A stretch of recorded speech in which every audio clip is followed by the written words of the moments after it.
Assalamualaikum Ustadz. Waalaikumsalam. Sebelah sini Ustadz. Saya Abdi Zain atau di Malaysia kenal Bocil. Saya dari Aceh. Sebetulnya banyak pertanyaan karena susah mau ketemu Ustadz kan. Tapi kalau saya tanya semua nanti Ustadz nggak pulang-pulang. Pertanyaan saya yang pertama, saya selalu lihat ibu saya setiap saya pulang Jumat, dia selalu baru sholat zuhur. Setiap saya pulang Jumat selalu sholat zuhur. Mak, kenapa tunggu saya? Saya bukan tunggu awak, tapi tunggu habis orang Jumat pulang. Ya. Sebenarnya setahu saya sehabis azan baru zuhur, ya kan?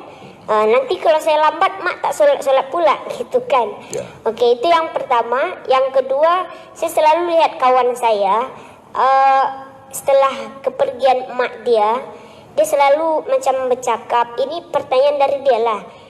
Dia selalu tanya, mak apa kabar? Mak, saya mau kerja dulu. Sekali itu saya tegur. Sebetulnya rasanya kurang baik. Untuk meyakinkan itu, macam mana pandangan Ustadz yang Ustadz tahu? Terima kasih. Assalamualaikum. Waalaikumsalam warahmatullahi wabarakatuh. Dulu masa di kampung, selepas balik sembahyang Jumat, masuk ke rumah, baru mak saya sembahyang zuhur. Jadi bukan mak tuan saja, mak saya pun begitu juga. Dari mana mak-mak kita ni dapat kaji ni? Dari guru-guru dia. Sebab guru-guru dia dalam mazhab Syafi'i ini ihtiyat, kehati-hatiannya tinggi. Tuan-tuan guru sekarang berkata bila waktu zuhur dah masuk, sembahyang zuhur lah. Tapi ulama dulu takut dia. Sebab masa itu jam belum ada lagi, tengok matahari kadang-kadang mendung. Dari mana supaya yakin 100% bahawa zuhur sudah masuk, balik mereka sembahyang Jumat baru. Tapi zaman sekarang terbalik. Bila puan tunggu laki dia balik sembahyang Jumat, tak balik-balik sebab dia minum kopi dulu. Zaman dah berganti, zaman dah berubah. Jadi sebenarnya hukum asalnya macam mana Ustaz? Hukum asalnya bila dah masuk azan maka boleh solat zuhur. Guna azan itu dua. Pertama, masuk waktu. Kedua, memanggil orang, menjemput orang datang ke masjid. Tapi, mana tahu puan nanti pergi ke Madinah, pergi ke Makkah hari Jumat. Sebenarnya perempuan tu tak salat Jumat. Perempuan yang salat Jumat tak wajib. Tapi bila dia salat Jumat, maka fardu zuhurnya sudah gugur. Rupanya puan sampai ke Madinah hari Jumat. Sampai airport hari Jumat. Terus saja ke hotel. Nak datang letih atau nak tunggu kunci koper segala macam. Dia dengar azan. Allahu Akbar, Allahu Akbar. Terus saja dia salat Jumat. Tidak sah. Sebab azan pertama di Makkah Madinah belum masuk waktu. Azan pertama hari Jumat di Makkah Madinah. Maka kalau tuan pula yang lelaki nanti solat Jumat di masjid Makkah Madinah, azan pertama saya tengok dia tegak. Awak sembahyang apa? Sembahyang Qobliyah Jumat. Mana ada Qobliyah sebelum masuk waktu? Makkah Madinah, bila masuk waktu azan kedua. Maka yang paling kuat menunjukkan waktu dah masuk bila dia balik. Tapi hukum asalnya bila dah masuk waktu, cara yang paling selamat. Macam mana kita tahu masuk waktu dah? Senang aja, tulis waktu solat Kuala Lumpur, enter. Dia bagi tahu masuk dah waktu. Masuk, tak perlu tunggu siapa balik. Solat zuhur.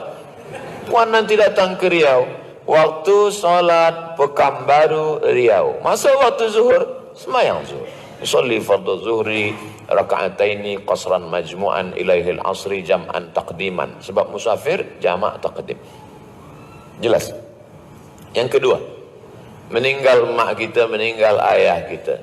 Selepas itu dia nak pergi bekerja, lalu dia cakap, mak, aku pergi kerja dulu ya mak. Manakala dia balik, lalu kemudian dia kata, mak apa kabar, mak sihat. Orang yang mak dia belum mati, belum meninggal, dia kata ni budak ni nak gila dah, nak gila. Tapi bagi saya yang sudah merasakan macam mana mak saya meninggal dunia, sebelum saya pergi ke Sudan, masa nak selesaikan finish PhD, saya datang ke rumah almarhumah mak saya. Saya sembahyang di tempat dia biasa sembahyang. Saya baca Yasin, saya hadiahkan pahala Yasin, saya hadiahkan pahala Fatihah. Saya ambil air di muka rumah, saya siramkan di pokok bunga yang selalu dia siram. Dengan membuat perbuatan itu, rasa hati saya lapang, rasa rindu saya hilang. Pertanyaan ni kalau orang yang mak dia masih hidup, dia susah jawab. Jadi sebenarnya mereka yang berbicara kepada maknya itu, dia amat sangat rindu, sehingga dia terbayang-bayang. Cuman rindu dia lebih berat daripada rindu saya. Saya hanya setakat solat di tempat solat dia, saya tidur di tempat dia tidur, pakaian-pakaiannya saya simpan kerana dengan menengok itu hati rindu saya hilang. Saya ziarah ke makamnya, hanya sebatas itu. Tapi kalau sampai dia bercakap, mungkin nanti waktu yang akan merubah dia. Sebulan, 2 bulan, 3 bulan, setahun, nanti lama-lama dia akan berubah. Bagaimana cara menghilangkan rindu ini? Banyak-banyak baca Quran, banyak-banyak baca tahlil. Datang rindu, baca Yasin. Wa in khatimul Qur'ana, kalau dia khatamkan sekhatam Quran, fahuwa hasanun. Imam Nawawi dalam kitab Majmu' Salah Muhazzab, seelok-eloknya bacakan sekhatam Quran. Datang rindu, kawan tu jangan suruh lagi dia bercakap-cakap gitu, takut nanti dia disesatkan syaitan terus ikut. Datang rindu, buka Quran, baca Quran. Saya tak boleh baca Quran, baca Yasin. Tak boleh baca Yasin, baca Fatihah. Tak boleh baca Fatihah, matilah. Sejak untuk almarhumah ma'al Fatihah. Beli beras, beli minyak, beli gula, beli semua, masukkan ke box, antar ke fakir miskin untuk wakaf almarhumah mak. Nampak masjid yang belum selesai, datang tanya pengetua pengerusi masjid, apa yang perlu saya tolong. Pergi ke kampung-kampung yang susah, tolong. Maka itu saja yang boleh menenangkan hati kita. Bagi yang kehilangan mak, kehilangan ayah, kehilangan keluarga, mudah-mudahan Allah Ta'ala bagi dia ketenangan hati, insyaAllah. Amin ya Rabbal Alamin. Wallahu a'lam. Assalamualaikum Ustaz.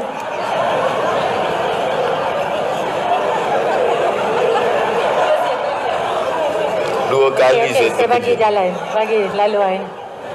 Okey. Assalamualaikum warahmatullahi wabarakatuh Ustaz. Waalaikumsalam. Abdul Somad, saya Syida.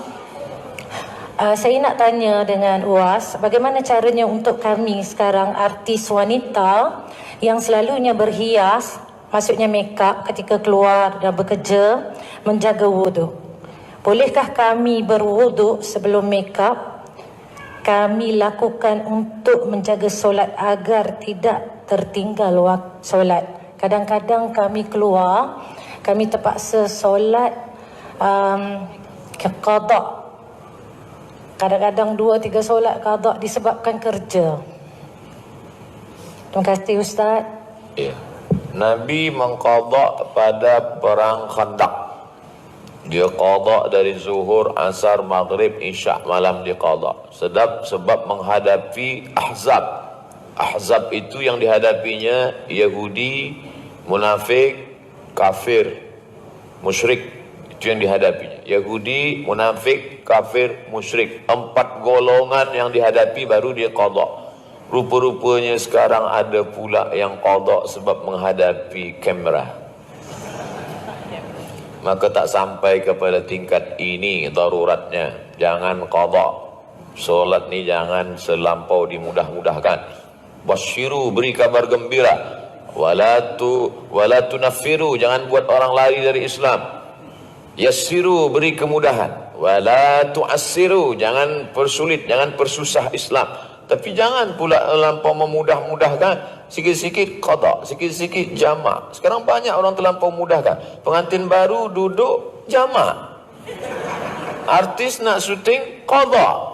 Yang boleh jamak takdim tanpa qasar, jamak takhir tanpa qasar ni doktor, operation.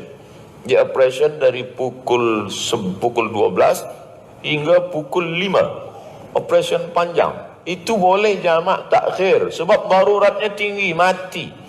Bila dia sedang operation solat, disebut dia cakap, tunggu kejap ya, aku nak sembahyang, mati.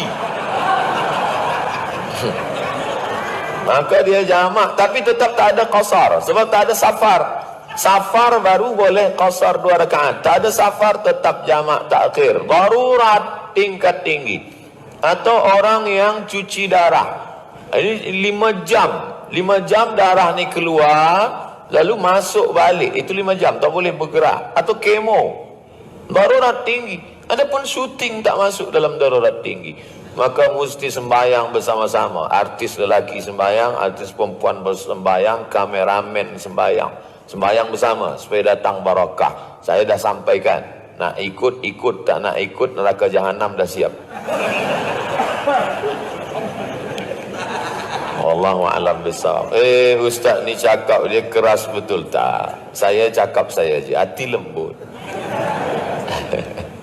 Mudah-mudahan rezeki berkah. Yang kita cari ni apa? Rezeki dicari pagi, petang, siang, malam. Kalau tak ada berkah, berkah datang dengan solat. Tapi tanya juga pada Tok Mufti, tanya juga pada profesor-profesor. Jangan cakap Abdul Somad saja, mungkin mereka lebih alim, lebih banyak kitab mereka. Itulah yang saya tahu. Wallahu a'lam bishawab.